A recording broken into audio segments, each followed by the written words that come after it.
پھر ہماری سب سے بڑی بھول کہ ہم ٹرین میں بیٹھ گئے۔ اتنی تو آہستہ چلتی ہے شہری۔ مہروز میں اترے، ہم نے سوچا اس غریب کو دھکا ہی لگا دیں، سو بس شروع ہو گئے۔ اور مزے کی بات بتاؤں، وہ ٹرین کا انجن قبل از مسیح کا تھا، ہمیں ٹرین ڈرائیور نے بتایا تھا۔ وہ کلاس روم میں بیٹھی سب کو اپنی سیر کا احوال سنا رہی تھی۔ فری پیریڈ تھا، سو سبھی دلچسپی سے اس کی روایات سن رہے تھے، جبکہ امامہ الٹے سیدھے منہ بنا رہی تھی۔ امامہ، آپ نے انجوائے نہیں کیا؟ سائم نے پوچھا۔ ایسی حرکتوں کو بے وقوف ہی انجوائے کر سکتے ہیں۔ آپ نہیں سمجھتے کہ ان حرکتوں سے مجھے اور سمن کو کتنی شرمندگی ہو رہی تھی۔ امامہ کو ان کی حرکتوں پر بہت غصہ تھا۔ حماس بھائی کی منگنی کی کون سی ڈیٹ فائنل ہوئی ہے؟ ارسلان نے ایک دم سے پوچھا۔ نیکسٹ سنڈے، اور شادی دسمبر میں کریں گے، اسفرین نے ایک دم پوچھا۔ دوستو، ایک بات بتاؤ، یہ شاعر ہونے کے لیے پیار ہونا ضروری ہے کیا؟ ہاں، جب تک انہیں تجربہ نہیں ہوگا وہ شاعر کیسے لگیں گے؟ سمندر میں جائے بغیر تو سمندر کی گہرائی کا اندازہ نہیں لگایا جا سکتا نا، تابش نے جواب دیا۔ حماد بھائی کو کس سے پیار ہوا تھا؟ اس کے سوال پر حماد نے سر اٹھا کر اسے حیرانگی سے دیکھا اور کہا، کیا مطلب؟ میں نے کل سمن کے پاس ان کی کتاب دیکھی تھی، اتنی زبردست شاعری ہے نا، تو خیال آیا کہ وہ ضرور کسی کو چاہتے ہوں گے، اس لیے پوچھ لیا۔ کیا تم نے کبھی جاننے کی کوشش نہیں کی؟ اس کے بے تک کے سوالوں کا جواب کم از کم اس کے پاس نہیں تھا۔ تم نے خود ہی پوچھ لینا تھا، حماد نے اٹھتے ہوئے کہا۔ اوکے، ایک بار کندھے اچکائے۔ اس کا ذہن ایسی باتوں کو سوچنے میں مصروف رہتا تھا اور بے وقوف ایسی تھی کہ جو دل و دماغ میں ہوتا فوراً بنا سوچے سمجھے زبان پر بھی لے آتی تھی۔ امامہ اکیلے میں اسے ڈانٹ رہی تھی، مگر پہلے کبھی اس نے ماما کی ڈانٹ کو سیریس لیا ہی نہیں تھا، اس لیے ابھی بھی وہ مسکرا دی۔ سمن کی منگنی کا فنکشن تھا، وہ دونوں ابھی پارلر سے آئی تھیں۔ سمن نے میرون کلر کی پیشواز پہن رکھی تھی، ویسا ہی بڑا سا سیٹ اور ہم رنگ میک اپ۔ اسفرین کو بھی اس کی طرف نظر بھر کر دیکھ بھی نہیں رہی تھی۔ بہت اچھی لگ رہی ہو اسفرین، اسبق نے راستہ روک کر تعریف کی۔ اچھی ہوں تو اچھی ہی لگوں گی، اس نے کترا کر نکلنا چاہا۔ تم مجھ سے خفا ہو؟ اس نے ہاتھ پکڑ لیا تھا۔ پلیز میرا ہاتھ چھوڑو۔ کیوں اپنا اور میرا تماشا بنانا چاہتے ہو؟ اس نے سخت لہجے میں کہا۔ تم میری سوری ایکسیپٹ کرو، میں چھوڑ دیتا ہوں۔ اسفرین کا جی چاہا اس کا سر پھاڑ دے۔ میں تم سے خفا نہیں ہوں، اسبق نے فوراً ہاتھ چھوڑ دیا۔ اسبق، پہلے تم اس قابل تھے کہ تم سے بات کی جائے، مگر اب تم ناقابل برداشت ہو گئے ہو، اس نے غصے سے کہا اور دوپٹہ سنبھالتی باہر آ گئی۔ کیا ہوا؟ آپ کا موڈ کیوں آف ہے؟ شمامہ نے پھولوں کا بوکے پکڑاتے ہوئے پوچھا۔ کچھ نہیں، اس نے سر جھٹکا۔ امامہ سنو پلیز، تم یہیں کھڑی رہو، میں آتی ہوں۔ وہ اسے ہدایت دے کر ماما کے پاس آ گئی۔ ماما، ارے بیٹا، میں آپ کو ہی دیکھ رہی تھی۔ مسز افندی، یہ میری بیٹی اسفرین ہے، اور بیٹا یہ میری دوست ہے مسز افندی، انہوں نے تعارف کروایا۔ اس نے اسلام کا فرض پورا کیا۔ Very very pretty. مہناز، یہ تو تم پر تو نہیں گئی، اس کی تو ماشاءاللہ آنکھیں ہی بہت پیاری ہیں، اور بال بھی ماشاءاللہ۔ اس کا حلق تک کڑوا ہو گیا تھا۔ اب ماما کو بتانا پڑے گا کہ وہ اپنے باپ پر گئی ہے، بہت ساری رام کہانی۔ وہ اکتا کر اپنے کمرے میں آ گئی۔ اورنج اور شاکنگ ملک کنٹراسٹ، اس کا آڑھا جامہ قمیض اور خوبصورت کام تھا، بڑا سا دوپٹہ شانے پر اٹکا ہوا تھا، لمبے بالوں کو کھلا چھوڑ کر رکھا تھا، اور میک اپ کے نام پر اس نے صرف لپسٹک لگائی تھی، تب بھی قیامت ٹھا رہی تھی۔ میری آنکھیں سمردی نہ ہوتی تو کتنا اچھا ہوتا، ماما کو کسی کو یہ نہ بتانا پڑتا کہ میں ان کے پہلے شوہر کی بیٹی ہوں۔ آپا چلیے نا، جمشید انکل آ گئے ہیں، مہروز دروازہ کھول کر چلایا تھا۔ اس نے دوپٹہ درست کیا اور پلٹ گئی۔ آپا، آپ بہت پیاری لگ رہی ہو، اب چلو ورنہ ہمارا ڈھنڈورا پٹ جائے گا۔ اس نے ہاتھ پکڑ کر اس سے گھسیٹا۔ ابھی وہ سب کافی دور تھے، حماد اس کے دوست بھنگڑا ڈالتے ہوئے آگے بڑھ رہے تھے۔ ان کے اندر آنے پر وہ اور امامہ پھول برسانے لگیں۔ آج اسفرین کتنی خوبصورت لگ رہی ہے، سائم نے تعریف کی۔ ہاں، حماد کی نظریں بار بار جھٹک کر اس پر پڑ رہی تھیں۔ جب سے بھائی نے اسے اپنے دل کھوجنے کا کہا تھا، تب سے جو الجھن اس پر سوار تھی، آج اسے قرار مل گیا تھا۔ کیا ہوا؟ تم کہاں کھوئے ہوئے ہو؟ ارسلان نے کندھا ہلایا۔ یار مجھے پیار ہو گیا ہے، سب نے ایک ساتھ اسے دیکھا۔ کس سے؟ تابش نے پوچھا۔ اسفرین سے۔ سب نے اسے یوں دیکھا جیسے وہ پاگل ہو۔ تم جانتے ہو اس کی منگنی ہو چکی ہے؟ مجھے لگتا ہے تمہارا دماغ خراب ہو گیا۔ تابش بات کی بات پر وہ ہنس دیا۔ ہاں شاید، وہ اٹھتے ہوئے بولا، لیکن یہ سچ ہے کہ اس کی منگنی نہیں ہو پائی، اور منگنی تو اس کی میرے ساتھ ہی ہوگی۔ منگنی کیا، شادی بھی، کیونکہ یہ فیصلہ میرے دل کا ہے۔ وہ بابا کی طرف بڑھ گیا تھا جو احسن صاحب کے ساتھ باتیں کر رہے تھے۔ بہت بہت مبارک ہو، اللہ اسفرین کو خوش رکھے۔ تم نے اسفرین سے اس کی رائے لی ہے؟ حماد کے کانوں میں ان کے آخری الفاظ پڑے۔ میں نے پوچھا تھا، کہنے لگی کہ جو میں چاہوں اسے منظور ہوگا۔ ویسے مجھے تو کوئی اعتراض نہیں، انہوں نے کہا۔ پاپا، کیا اسفرین کی بات طے ہو گئی ہے؟ اسے محسوس ہوا کہ ہاتھوں سے زندگی نکلتی جا رہی ہے۔ ہاں بیٹا، انکل کو مبارکباد دو، انہوں نے بتایا۔ میں حماس کو دیکھوں، لڑکیاں اسے تنگ تو نہیں کر رہی؟ وہ اسٹیج کی طرف بڑھے۔ حماس شکستہ قدموں سے چلتا واپس آ گیا۔ کیا ہوا؟ اس کے دھواں چہرے کو دیکھ کر سامنے پوچھا، اور وہ بھی اختیار اس کے کندھے سے لگ گیا۔ دل پھوٹ پھوٹ کر رو رہا تھا۔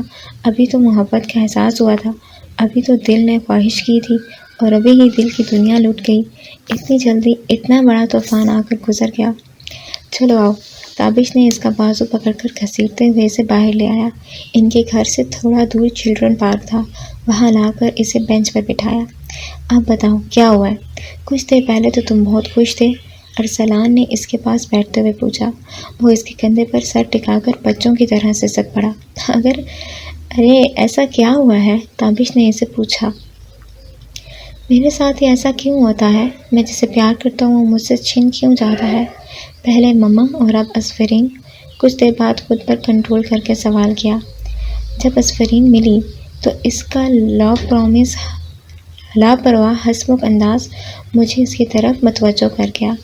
اس کی باتوں نے مجھے جینے کا سبق دیا، اور اس کی وجہ سے میں مما کی ڈیتھ کو ایکسیپٹ کر پایا تھا۔ جب مما نے اس کی منگنی کی خبر سنائی تو مجھے بہت برا لگا۔ اس دن میں بہت بری طرح ٹوٹا تھا۔ پھر خود ہی ڈیڈی نے اسے اپنی بہو بنانے کا خیال ظاہر کیا۔ تب میں بے اختیاری میں اپنے سارے جذبے عیاں کر گیا۔ ڈیڈی اور بھائی جان گئے تھے کہ میں اسے پسند کرتا ہوں، پھر بھی اسے میرے لیے نہیں مانگ سکے۔ وہ ایک بات پھر بکھر گیا۔ اب احسن انکل نے اس کی بات کہیں اور طے کر لی ہے، وہ کبھی میری نہیں ہو سکتی ہے۔ میں آج ان سے مانگنے والا تھا۔ بابا نے اپنی سالگرہ کا گفٹ مانگنا چاہتا تھا، اور بابا نے مجھے کیا دیا؟ تابش نے اس کو بھینچ لیا۔ اسے حوصلہ دینے کے لیے الفاظ کہیں کھو گئے تھے۔ جتنا وہ نازک مزاج تھا اتنا ہی بار بار بکھر رہا تھا۔ سائم نے اس کے پاس بیٹھ کر دونوں کو الگ کیا۔ حماد، ہر بار جو ہم چاہتے ہیں ہمیں وہ نہیں ملتا۔ کبھی کبھی اللہ ہماری دعا کو کسی اور وقت کے لیے سنبھال لیتا ہے۔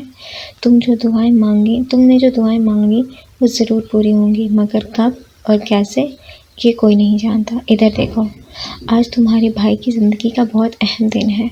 اس کی خوشیوں میں شریک نہ ہو کر تم اچھا نہیں کرو گے۔ تھوڑی سی ہمت کر لو، فی الحال ہو کر چلو۔ وہ کتنی دیر سے سمجھاتا رہا۔ تابش کے وہ اپنے بکھرے اعصاب کو سمیٹنے میں چند لمحے لگے۔ اسفرین اور وہ نہیں جانتے تھے اللہ نے دونوں کی قسمت میں کیا لکھا ہے۔ صبح پاپا اس کے لیے آئے، پرپوزل کی بات کرنے آئے، تو اس نے بنا لڑکے کا نام سنے انہیں تمام اختیار سونپ دیے تھے۔ وہ مطمئن تھی، مگر دل میں جانے کیوں وہم سے جاگ رہے تھے۔ اس فنکشن میں بھی بہت سے لوگ آئے ہوئے تھے جو اس کے اور اسبا کی منگنی کے بارے میں جاننا چاہتے تھے، جو بار بار بظاہر افسوس کر رہے تھے، مگر اوہو، یہ لائٹ کو کیا ہوا ہے؟ ایک دم ہر طرف اندھیرا چھا گیا۔ سمن کو ابھی انگوٹھی ڈالی گئی تھی۔ مبارکباد کا شور، ہائے یہ کیا ہوا جیسی آوازیں بھی دب گیا تھا۔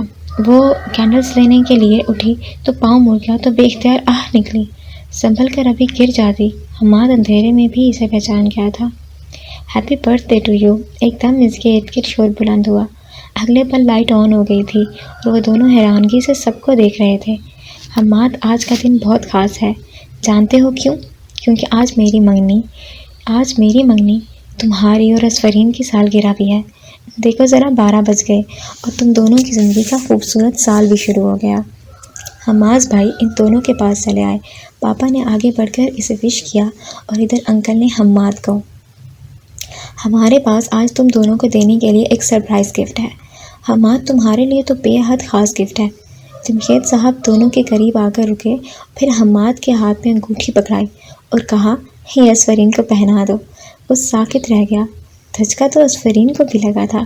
انکل آپ یہ کیا کہہ رہے ہیں؟ تابش بھاگ کر آیا تھا۔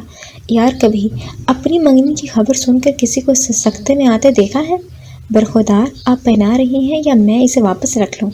انہوں نے پوچھا تو حماد نے جھٹ انگوٹھی پکڑی اور جلدی سے اسفرین کا ہاتھ پکڑ کے پہنا دی۔ ڈیڈی یہ فاؤل نہیں ہے؟ ابھی سمن کو آپ نے رنگ پہنائی اور حماد نے خود پہنائی ہے۔ یہ سراسر ظلم ہے، حماد نے ہنستے ہوئے دہائی دی۔ چل یار ایڈجسٹ کر لے، اس کی برتھ ڈے نہ ہوتی تو اسے بھی اتنا بڑا چانس نہ ملتا۔ برخودار تحفہ پسند آئے تو شکریہ کہنا پڑتا ہے۔ اور بیٹا آپ کو کیا سانپ سونگھ گیا ہے؟ وہ خاموشی سے سر جھکا کر رہ گئی۔ سب ہنس دیے تھے۔ چھوٹے پاپا نے رنگ اسے پکڑائی، حماد نے ہاتھ بڑھایا۔ کہاں پہناؤں؟ معصومیت سے پوچھا۔ حماد نے چڑھ کر باقی ساری انگلیاں بند کر لیں، صرف تیسری انگلی سامنے کی اور پہناتے رک گئی۔ اب کیا ہوا؟ حماس بھائی نے پوچھا۔ اس کی نظر بے اختیار دادا جان کی طرف بڑھ گئی اور اس کی نظر کا اشارہ سمجھ کر اس کے پاس چلے آئے، اس کے سر پر شفقت بھرا ہاتھ رکھا۔ تب اس نے اجازت پا کر انگوٹھی پہنائی اور چاروں طرف مبارکباد کا شور مچ گیا۔ وہ آنکھوں میں آئے آنسو صاف کرتے دادا جان کے سینے سے لگ گئی۔ سنو، وہ اندر سمن کے پاس جا رہی تھی جب حماد نے اس کا راستہ روکا۔ کیا ہے؟ اس نے ادھر تو دیکھا، کسی کے آنے کا اندیشہ دل دھڑکا گیا تھا۔ مبارک ہو، سالگرہ کی بھی اور منگنی کی بھی۔ اس کا ہاتھ تھامتے ہوئے مبارکباد دی۔ اسفرین کو اس سے بے تحاشا شرم آ رہی تھی۔ تم مجھے مبارکباد نہیں دو گی؟ گمبھیر لہجے میں پوچھا۔ اوکے، مبارک ہو، دھیمے سے لہجے میں کہا۔ حماد کے لب مسکرا اٹھے، اس کے نروس ہونے کی امید نہیں تھی۔ اور گفٹ؟ اسفرین نے سر اٹھایا تھا، پھر اس کے جذبے لٹاتی نظروں سے گھبرا کر فوراً جھکا دیا۔ عید ہو، برتھ ڈے ہو یا نیو ایئر، ہر تہوار پر وہ مجھ سے پوچھتا ہے بڑی سادگی کے ساتھ کہ اس بار کیا گفٹ لوگی جانا۔ ہمیشہ کی طرح اس کے اس سادگی پہ میری مسکراہٹ میری سوچ کی طرح گہری ہو جاتی ہے۔ سوچتی ہوں کیسے کہہ دوں کہ جانا رنگین ملبوس ہو یا خوشبو، نازک چوڑیاں ہوں یا کوئی پائل، کچھ بھی اہم نہیں۔ ہاں دینا ہی ہے تو دے دو، تو مجھ کو اپنا آپ دے دو۔ دروازے پر کھڑی سمن نے لہک لہک کر نظم پڑھی تھی۔ وہ اور ماما دروازے سے ٹیک لگائے کھڑی شریر نظروں سے دونوں کو گھور رہی تھیں۔ اسفرین نے ہاتھ چھڑانے کی کوشش کی مگر حماد کی گرفت خاصی مضبوط تھی۔ حماد گفٹ مانگ رہا تھا۔ دے بھی دو۔ وہ دونوں اس کے پاس آ گئی تھیں۔ دے دوں گی، تمہیں کیا، جب مرضی دوں، اس کے منہ سے بے اختیار نکلا۔ اچھا جی چلو سمن ہم چلتے ہیں، شاید کوئی سیکرٹ گفٹ ہو۔ اس کے معنی کی اس بات پر حماد مسکرا دیا جبکہ اس نے ماما کے کندھے پر تھپڑ لگایا۔ وہ دونوں ہنستی ہوئی باہر چلی گئیں۔ جناب گفٹ۔ وہ اس پر جھکا۔ ہاتھ تو چھوڑیں پھر دیتی ہوں۔ اس کی سانسیں چہرے سے ٹکراتی تو گھبرا کر پیچھے ہوئی۔ اس نے ہنستے ہوئے ہاتھ چھوڑ دیا۔ کیا یہ گفٹ کافی نہیں؟ اس انگلی میں تمہارے نام کی انگوٹھی موجود ہے، اس سے زیادہ کی امید مت رکھنا۔ وہ پھر کھلکھلاتی ہوئی وہاں سے بھاگ گئی۔ حماد نے سرشاری سے بالوں میں ہاتھ پھیرا۔ ہاں جی یہی بہت ہے، مگر صرف فی الحال، وہ بڑبڑایا۔ بعد کے سارے گفٹ اپنی مرضی سے وصول کروں گا۔ اور پھر خود ہی اپنی بات پر ہنس دیا۔ یہاں پہ ہمارے اس ناول کا اختتام